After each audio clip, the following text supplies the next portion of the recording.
गुरु साहब फरमा रहे हैं, हरि परमात्मा की कथा निराली है। अब अपन समझें कि परमात्मा की कथा निराली कैसे। निराली का मतलब रहता है जिसकी हमें उम्मीद ना हो। निराली का मतलब रहता है जिसकी हमें उम्मीद ना हो, मतलब कुछ भी हो सकता है, कुछ भी हो सकता है। तो परमात्मा की कथाएं अपने सामने ऐसी आती हैं। अब आपने न्याय मेले के श्लोक में एक लाइन सुनी होगी कि हाथी समुद्र में फंस गया। हाथी समुद्र में फंस गया, वो पानी में जा रहा था तो उसको अंदर पानी में सांप ने पकड़ लिया। अब जैसे सांप ने उसको पकड़ लिया, उसके अजगर सांप का मुंह बड़ा, उसके पूरे पैर को उसने पकड़ लिया, तो वो बहुत उसको समझ में नहीं आता मैं क्या करूं। तो ऐसे में अगर हमारी कुछ भक्ति की हुई होती है, किसी की दुआएं साथ रहती हैं, किसी के शुभ विचार अपने साथ होते हैं, तो उनको समझ आ जाती है। अब उस हाथी को समझ आ गई उस समय कि सामने एक कमल का फूल है, वो कमल का फूल उठा के और मैं गुरु साहब को अरदास करूंगी, गुरु साहब अब आपको मेरा सहाय बनना है, मेरे को यहाँ से कोई नहीं छुड़ा सकता, सिर्फ आप ही छुड़ा सकते। तो देखो अजगर सांप को ना अगर किसी मांस का या खून की खुशबू आ जाए ना तो पागल हो जाता है, उसको कभी किसी भी हालत में छोड़ता नहीं, उसको पूरा निगल जाता है, पूरा निगल जाता है। उसका इतना बड़ा मुंह रहता है कि उसको निगल जाता है, और जैसे जैसे वो अपना मुंह बंद बंद करता रहता है, फिर उसको अंदर घबराहट होती है, फिर वो अंदर मरता है। अब ऐसे में सांप उसको छोड़ दे, ये बहुत बड़ी बात है, लेकिन इतिहास बता रहा है कि उस हाथी ने अरदास करी तो गुरु साहब ने उसका सहाय किया, वो सांप मर गया, वो सांप मर गया, उसने उसको छोड़ दिया। ये है हमारी निराली कथा, ये है हमारा ऐसा कि इन बातों पर अपन को विश्वास नहीं होता है, लेकिन करना पड़ता है। अभी मैं आपको बताऊं कि कुछ दिन पहले पंजाब साइड किसी गांव में आग लगी, तो जो आग लगी वो लगी आग वहां पर गुरु ग्रंथ साहब भी विराजमान थे जहाँ आग लगी। अब आग के सामने तो सब जलेगा ना, सब जलेगा। इन्होंने देखा कि गुरु ग्रंथ साहब वाले कमरे में आग तो लगी, सब कुछ जल गया, सब कुछ जल गया, लेकिन गुरु साहब की मंजी, गुरु साहब की मंजी पर जो रुमाल थे वहां आग आके अपने आप बंद हो गई, अपने आप। ऐसे लग रहा था किसी ने वहां पानी डाल के उसको रोक दिया, लेकिन वहां तक पानी पहुंच नहीं पाया था। गुरु ग्रंथ साहब को जरा सी भी खरोंच नहीं आई। वहां पर आग लगी तो गुरु ग्रंथ साहब पर जरा सा भी धुएं का असर या कुछ भी नहीं। ऐसा लग रहा था कि वहां तक कुछ हुआ ही। तो ये सब चीजें देखकर आश्चर्य होता है कि भगवान की कथाएं निराली हैं, और कोई तो ताकत है, कोई एक ताकत है जो हमको विश्वास दिलाती है कि अगर आप अच्छा काम कर रहे हो, इस बात को हमेशा याद रखना कि अगर हम अच्छे बनना चाहते हैं तो आप पीछे पलट कर देख लो, आपके साथ किसी की दुआएं हैं। अगर आपके साथ किसी की, आपको मन जैसे देखो मेरा बैंक बैलेंस बताती है ना, मेरा बैंक बैलेंस इतना है, तुम्हारा कितना है ये तुम जानो, मेरा बैंक बैलेंस कितना है मुझे मालूम। आप मेरे को नींद में सुला के पूछोगे आपके पास कितना है तो मैं बता सकती हूँ मेरे पास इतना। सबको अपना अपना बता सकता है। उसी तरह से अपने को देखना है, बैंक बैलेंस तो यहाँ रखना है, लेकिन आप ये बता सकते हैं कि आपके साथ कितने लोग हैं, कितनी दुआएं हैं आपके साथ, कितने आपके शुभ चिंतक हैं, कितने लोग आपको दिल से दुआ देते हैं। आपने उनका कुछ किया होगा तब। तो ऐसे अपन को काम करने हैं कि अपन को दिल से दुआएं मिलें, तब अपनी ये कथाएं निराली होती हैं। हम अंधे जीव माया के विष में अंधे होकर विषय विकारों में अनुरक्त रहते हैं, फिर भला हम गुरु के बताए हुए मार्ग पर कैसे चल सकते हैं। जब सुखदाता सद्गुरु हम पर दया करता है, तब वह हमें अपने पल्लू से बांध लेता है, अर्थात आश्रय देता है। तो भैया इस बात के लिए आप गुरु साहब के थैंकफुल हो कि गुरु साहब आपको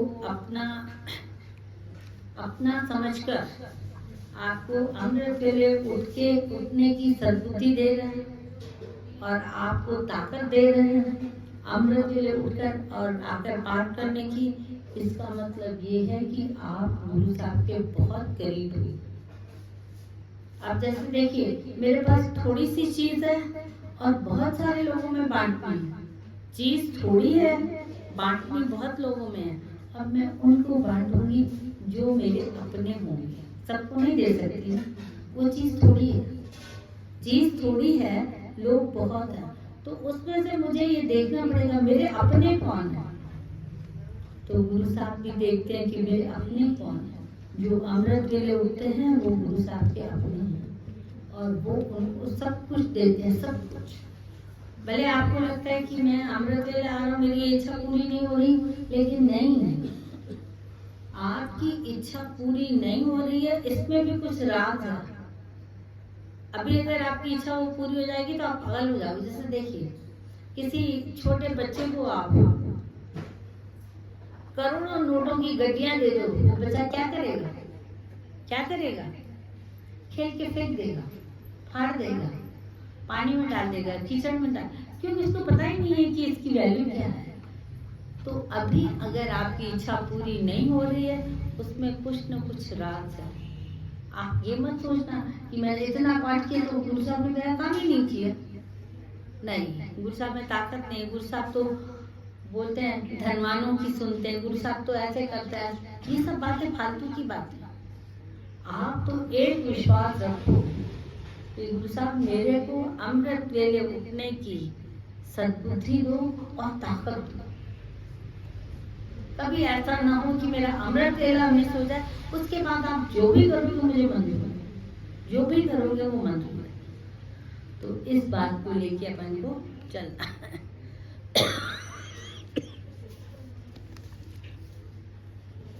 हे गुरु के शिष्य मित्रों, तुम गुरु की मति अनुसार चलो, जो गुरु कहे उसे भला मानो। हरि केवल हरि की कथा निराली है। हे हरि के संत जनों, हे भाइयों सुनो, तुम शीघ्र ही गुरु की सेवा करो। गुरु की सेवा करना, देखिए गुरु की सेवा करना मतलब ये नहीं है कि आप उनको रेशमी रुमाल चढ़ाओ। गुरु की सेवा करना ये नहीं है कि आप उनको कड़ा प्रसाद खिलाओ, ये सेवा नहीं है। गुरु की सेवा, देखो सेवा वो होती है, मुझे अभी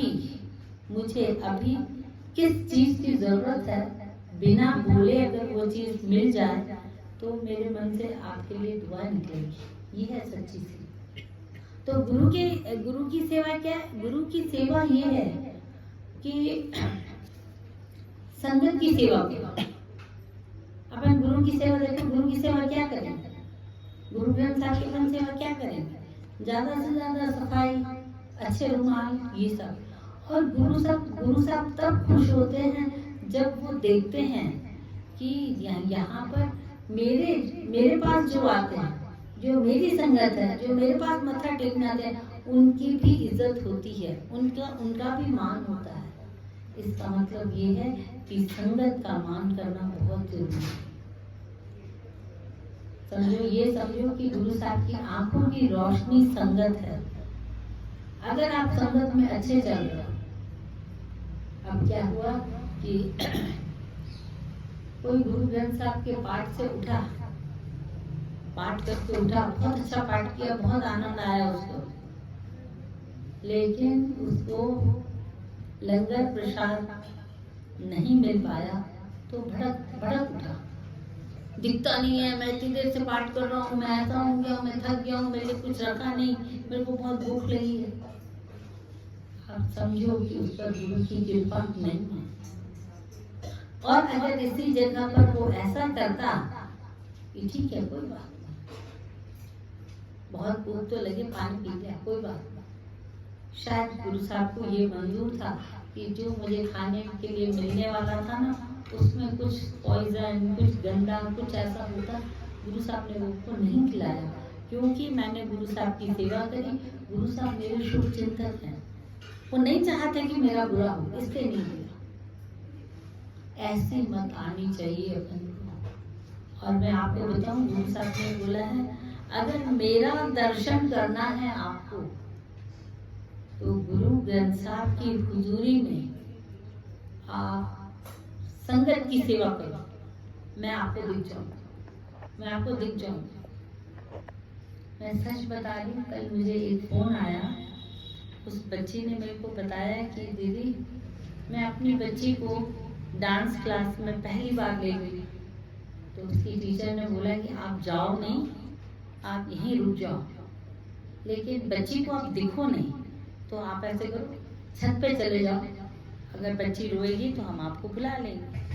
तो उसको भी लगा कि ठीक है, तो जैसे छत पे गई तो बहुत सुहावना मौसम, शाम का टाइम, बहुत अच्छा, बहुत अच्छी हवा लग रही। तो उसके हाथ में मोबाइल था, उसका मन लगा कि एक बार कि मैं अच्छे से गाने वाने लगा के, और बहुत अच्छा मौसम है, तो ये कुछ नहीं, तेरा पाठ पूरा नहीं हुआ है, तू पहले पाठ कर। तो उसने क्या किया, मोबाइल रख के और मूल मंत्र का पाठ शुरू कर दिया, थोड़ी थोड़ी आंखें भी बंद कर दी। उसने मेरे को बताया कि दीदी आप यकीन नहीं करोगे, और ये बातें देखो निराली बातें, इसलिए मैं आपको बता रही हूँ। उसने बोला दीदी आप यकीन नहीं करोगे, जैसे मैंने आंख खोली ना और आसमान में मेरी नजर गई, तो आसमान में एक ओंकार दिखा मुझे, एक ओंकार बना हुआ बादलों के बीच में। अब ये तो अपनी कल्पना है, अपन जैसी कल्पना करते हैं, अपन देख रहे हैं बाबा साईं दिख रहा है, अपन देख रहे हैं गुरु नानक साहब दिख रहे हैं, अपन देख रहे हैं चांद दिख रहा है, ये अपनी कल्पना है। लेकिन इसने बोला नहीं दीदी, मैंने जैसे आंख खोली मेरे को ऐसा एक ओंकार लिखा हुआ दिखाई दिया, मन खुश हो गया। तो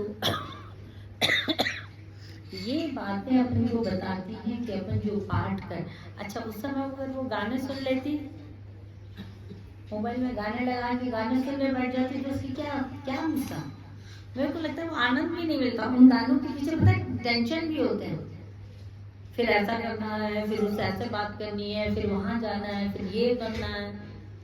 और अगर आप मूल मंत्र का जाप करोगे ना, तो गुरु साहब आपको थोड़ी देर के बाद, थोड़ी देर तो वो भी टेस्ट लेंगे आपके, थोड़ी देर के बाद आपको वो ताकत देंगे कि आप इसमें लीन हो जाओगे, और वो जो 2 मिनट 5 मिनट आपको आनंद मिलेगा ना, उस आनंद की कीमत ही नहीं। तो मैं आपको बताना चाह रही हूँ कि गुरु साहब की ऐसी कृपाएं हम पर होनी चाहिए। सतगुरु की सेवा करके हरि नाम रूपी मार्ग व्यय अपने हाथ में बांध लो, इसमें आज या कल मत करो, अर्थात तालम टोल मत करो। आज नहीं छोड़ उठ रहा हूँ, कल उठूंगा, ऐसे नहीं। आपको नाम जपने का मौका मिल रहा है, अभी जपिए। हे हरि के संत जनों, तुम हरि के नाम का जाप करो। हरि का संत हरि के साथ चलता है, ध्यान रखना।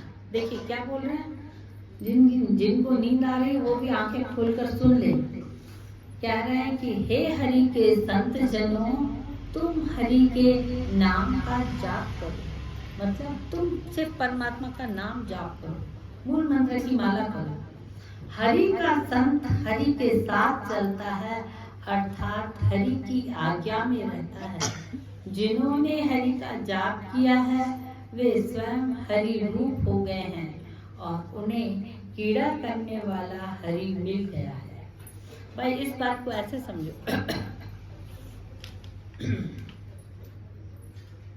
आप ये कल्पना करो कि मुख्यमंत्री कार में जा रहे हैं, ड्राइवर गाड़ी चला रहा है, मुख्यमंत्री बहुत खुश है, क्या हाल है, ऐसे ऐसे उससे बात कर रहा है।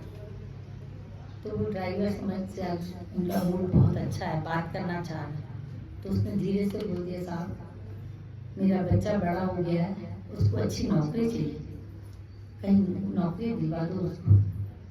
अब मुख्यमंत्री के हाथ में कितना सरल है, कितना सरल काम है, कहीं भी फोन कर दे कि भाई इस बच्चे को नौकरी लगा दो, तो बच्चा हो गया।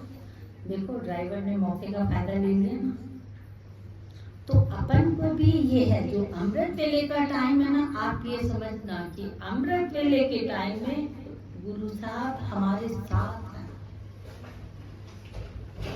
और उनका मूड भी बहुत अच्छा है। सवेरे सवेरे उनका मूड भी बहुत अच्छा है। आपको जो भी है, जरूरी नहीं है कि आप उनके पास प्रणाम प्रसाद रख के, उनके पास रुमाल साफ चढ़ा के उसका उनकी सेवा करो, नहीं। आप तो एक जबर साहब उठा लो, जबर साहब गुरु साहब की चाकरी है, जबर साहब उठा लो, जपजी साहब का पाठ कर दो, अपनी शुभकामनाएं बता दो, गुरु साहब आज मेरे को इस चीज की जरूरत है, आज मेरा ये काम आपको करना है। मैं नहीं जानती, मेरे मन में कोई टेंशन नहीं होना चाहिए। अगर मेरे मन में टेंशन है तो जो लोग अमृत वेले उठते हैं उनमें और जो लोग अमृत वेले नहीं उठते हैं उनमें क्या फर्क है? कोई फर्क नहीं। इसलिए आप मेरी लाश, मैं आपको अपनी आप बीती बता रही हूँ कि अभी ना हम लोग कहीं सुखमनी साहब का पाठ करने गए। अब उन लोगों को ये मालूम था कि सुखमनी साहब सुखों की मणि है, वो हमको बहुत सुख देती है। तो उन्होंने मेरे को बोला कि दीदी पाठ ऐसा करवाना कि हम जो जो इच्छा लेके आए हैं वो हमारी इच्छा पूरी हो जाए। जब मैंने ये सुना तो मेरे को लगा कि मेरे में क्या ताकत है, मैं क्या करवा सकती हूँ? पाठ तो आपको करना है, तो बताओ हम पाठ कैसे करें? जैसे आप बोलोगे वैसे करेंगे, लेकिन हमारी जो जो इच्छाएं हैं वो पूरी होनी चाहिए। तो पता है मेरे मन से भी आवाज निकली कि गुरु साहब अब आपकी संगत बैठी है, वो आपसे ये कह रही है कि सुखमनी साहब का पाठ जिस भी तरह से करवाना है करवा लो, कि हमारी इच्छा पूरी कर दो। अब अगर उनकी इच्छा पूरी नहीं होती है तो ये आपके इज्जत पर दाग लगेगा कि भाई गुरु नानक साहब ने हमको बोला ऐसे भक्ति करो, ऐसे सुखमनी साहब का पाठ करो, हमने वैसे किया, फिर हमारा काम नहीं हुआ। और मैंने भी गुरु साहब से कहा, गुरु साहब आज मेरी भी इज्जत का सवाल है। सब लोग ये कहेंगे कि दीदी हाथ उठा के बोलती है पाठ करो, ये होगा ये होगा ये होगा, होता तो कुछ भी नहीं। आज मेरी भी इज्जत का सवाल है। मैं आपसे हाथ जोड़ के विनती कर रही हूँ, मेरी सारी जिंदगी की भक्ति एक तरफ है और आज की जो संगत बैठी है उसकी इच्छाएं एक तरफ। आपको काम तो करना पड़ेगा। ऐसे करके मैंने उनको तरीका बताया कि सुखमनी साहब का पाठ साहब आप ऐसे करो। कुछ लोगों को सुखमनी साहब याद रहता है, फिर इधर उधर देखते हैं, पढ़ते हैं, इधर उधर देखते हैं, फिर वहाँ कलर पे ध्यान अटक जाएगा, फोटो पर ध्यान अटक जाएगा, अगरबत्ती पर ध्यान अटक जाएगा, मतलब नहीं। गुरु साहब कह रहे हैं सुखमनी साहब अगर आप पढ़ रहे हो ना, अगर आपको सुखमनी साहब से पाठ करने का मौका मिला है तो आप सुखमनी साहब के एक एक शब्द को दर्शन करते हुए चलो। कभी कभी आप देखोगे 13 नंबर अष्टपदी है ना, संत की महिमा वाली, आप देख लो उसमें आपको संत महापुरुषों के दर्शन होंगे। जिन संतों के अपने नाम नहीं सुने उनके दर्शन होंगे आपके। पता नहीं कहाँ कैसे क्या होता है, मैं नहीं कह सकती। ये बात पता मुझे तब पता चली कि अभी हम लोग अमृतसर गए, तो हम लोग अमृतसर गए तो एक अच्छा सा लड़का, मतलब लुकिंग स्मार्ट, कपड़े अच्छे, सब कुछ अच्छा, लेकिन पता कैसे चल रहा था, जैसे आगे बढ़ रहा था फिर ऐसे कर रहा था, फिर ऐसे कर रहा था, फिर ऐसे कर रहा था, फिर ऐसे कर रहा था।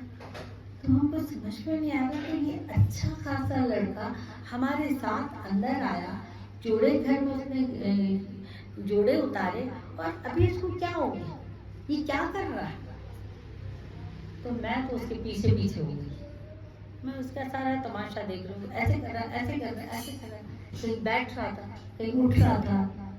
जैसे अपन को लगता है सामने से कोई आ रहा है तो अपन उससे टक्कर देंगे तो अपन अपन शरीर को कैसे बचा लेते हैं, मोड़ लेते हैं कि भाई वो निकल जाए, अपन से टक्कर नहीं। ऐसे उसकी एक्शन थी। जब उसने वहाँ मत्था टेका, ज़्यादा बड़ा नहीं था, मेरे को लगा उसकी उम्र 27-28 साल से बड़ी ज़्यादा नहीं है, ऐसा यंग लड़का। जब वो मत्था टेक के बाहर निकला तो मैं भी उसके पीछे बाहर निकली। तो मैंने उससे पूछा, भाई साहब कोई दिक्कत है क्या? तो वो मेरे को देख के पहले तो मुस्कुरा दिया, अनजान व्यक्ति से ये पूछना। तो उसने मेरे को साइड में किया, जहाँ से संगत जा रही थी उससे साइड में कर दिया और बोला नहीं बहन जी कोई दिक्कत नहीं। उनका नहीं, मैं जब से मैं आपके साथ साथ हूँ तो मुझे लग रहा था कि आपको कुछ दिक्कत है। तो पता उसने मेरे को क्या जवाब दिया?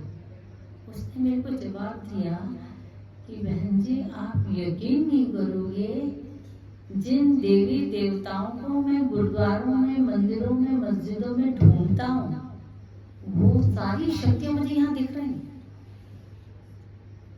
अब देखो जैसे संत लीलाराम साहब आ रहे हैं, अपन को दिख रहा है सामने से संत लीलाराम साहब आ रहे हैं, अब अपन उनसे टकराएंगे कैसे? अपन उनसे बच के निकलेंगे ना, या अपन उसके पैर छूएंगे ना, अपन उसके सामने झुकेंगे ना। तो बोले मेरे को सारे देवी देवता दिख रहे हैं, चलते फिरते दिख रहे हैं, तो मैं चल कैसे सकता हूँ? इसलिए मेरा ये जो ये सब था ना, इसलिए था, ये निराली कथा है, इसलिए मैं आपको बता दूं। और आज भी ये हो रहा है, आज भी हो रहा है। तो आप अपना ऐसा विश्वास बनाओ, ऐसा विश्वास बनाओ कि भगवान के साथ और कोई है ही नहीं। देखो आपके हस्बैंड, आपके मम्मी पापा आपको कहाँ तक साथ देंगे? जब तक आपकी उम्र है। आपकी उम्र के बाद भाई जैसे देखो हमारे परिवार के किसी की डेथ हो गई, हम उसकी डेड बॉडी को जला के आ गए, अब अपना हो गया ना भाई, अब वो हमको कभी नहीं मिल सकता। लेकिन परमात्मा से तो ऐसा रिश्ता है कि परमात्मा को आप जहाँ याद करोगे वहाँ परमात्मा मिलेगा और आपके काम करने के लिए तत्पर तैयार है, तत्पर तैयार है। सिर्फ शर्त ये है कि आप उनको उस निगाह से देखो। अभी अगर आपके मन में गुस्सा आ रहा है तो आप याद रखना, गुरु नानक साहब ने, गुरु ग्रंथ साहब में ये बात बताई है, सब गोविंद है, सबको मेरा रूप देखो। अपन देखते हैं, अपन को लगता है नहीं इसमें ऐसा, ये ऐसा व्यक्ति, इससे ऐसे बात करनी है, ये नौकर है, इससे ऐसी बात करनी है, ये स्लीपर है, इससे ऐसे बात करनी है, ये मेरा फास्ट फ्रेंड है, उससे ऐसी बात करनी है।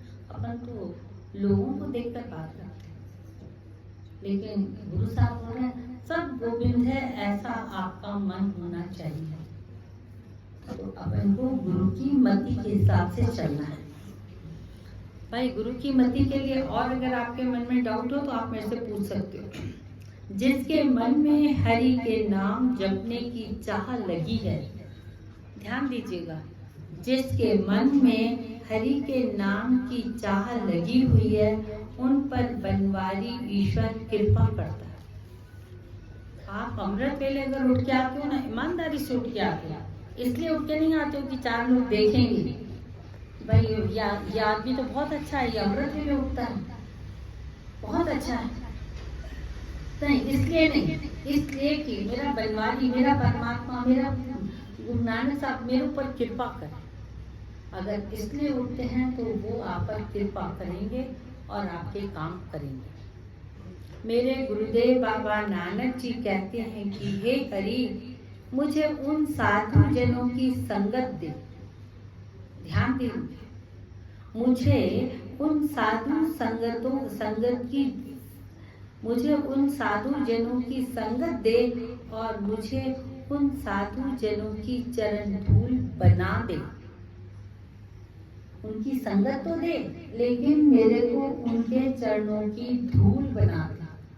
अब इसका मतलब देखिए,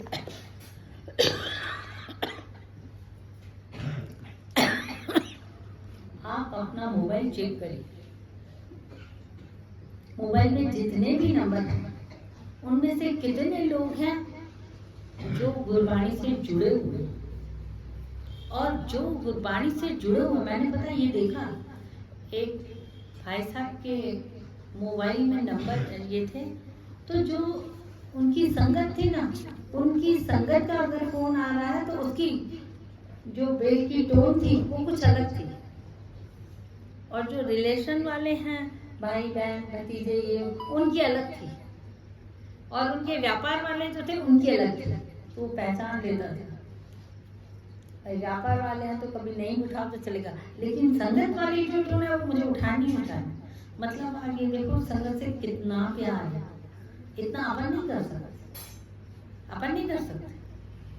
बोले मेरी संगत की आधी रात को फोन आए तो भी मैं उठाऊंगा, और अगर मेरे घर वालों से, मेरे घर से भी अगर फोन आती है तो कभी बोलता अभी तो गाड़ी चला रहा हूँ बाद में उठाऊंगा। ये है प्यार, छोटी छोटी बातों से अपन को संगत का प्यार दिखता है। तो ऐसी संगत ढूंढो, ऐसी संगत बनाओ जो आपसे ये ना पूछे क्या हाल है, जो आपसे ये पूछे आज का नित्य पूरा है, पाठ कर रहे हो, गुरु साहब के दर्शन हो गए हैं।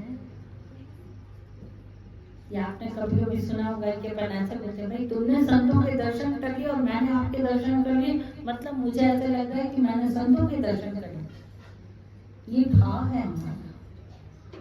तो आप अमृत के उठ के पाठ करते हो, गुरु साहब के दर्शन करते हो, तो आप में वो पावर होना चाहिए, तब बात बनेगी। अपनी संगत पर बहुत ध्यान दो, ऐसी संगत से थोड़ा दूर हो जाओ जो आपको देवी माल ले चले, ऐसी संगत के पास जाओ जो आपको कृपा करे, और पता नहीं कब किसके सदके कैसी कृपा हो जाएगी पता ही नहीं चलता, तब अपनी बात बनती है। और उसकी चरण धूल, मतलब आप ये सोचो कि संगत पर कुर्बान रहना है, कुर्बान। अगर प्रसाद मुझे नहीं मिला और सामने वाली संगत ने भरपूर खाया, मेरे को किसी ने बताया दीदी आज का लंगर तो इतना अच्छा बना था, इतना अच्छा बना था, मजा आ गया। शायद माँ भी इतने अच्छे से नहीं खिलाती जितना पेट भर के मैं यहाँ से खाते हैं। मैंने सोचा मैंने तो आज लंगर की टेस्ट ही नहीं करी थी, लेकिन मुझे बहुत अच्छा लगा कि मैंने टेस्ट नहीं करी थी और सामने वाले का पेट बहुत अच्छा था। और यहीं पर अगर आप, मैंने आपको बताया था, मैंने आपको बताऊंगी कि लंगर खाने का अधिकार किसको है। देखो लंगर खाने का अधिकार उसको है जो गुरु के दर पर आए, शुरू से आए, मत्था टेके और पूरी कथा पूरा प्रोग्राम सुने। ऐसे नहीं अनंत साहब को या दूसरे चल गया, ऐसे है, उनको गुरु का लंगर खाने का अधिकार है। अगर आप वो नहीं कर सकते हो तो गुरु की सेवा करो, कोई भी सेवा करो, जोड़ा की सेवा कर लो, वो कर लो, तो लंगर खा सकते हो। अगर आपने वो भी नहीं किया और आप बिल्कुल लंगर के टाइम पे आ गए तो फिर ऐसे कर लो, आपके जेब में से जितना आपको लगता है उतना गुरु के गुलक में डाल दो और फिर लंगर करो। और लंगर घर ले जाने वाला लंगर, देखिए आपने 6 रोटियों में से 4 रोटियां आप घर ले गए, अब 2 रोटियां बची और 8 संगत और आ गई, तो उनको थोड़ी थोड़ी मिलेगी ना। तो आप जो घर ले गए वो उनका हिस्सा आप घर ले जा रहे हो, तो उनकी जो भावना है, उनके जो दुख दर्द हैं वो आप घर ले जाओ।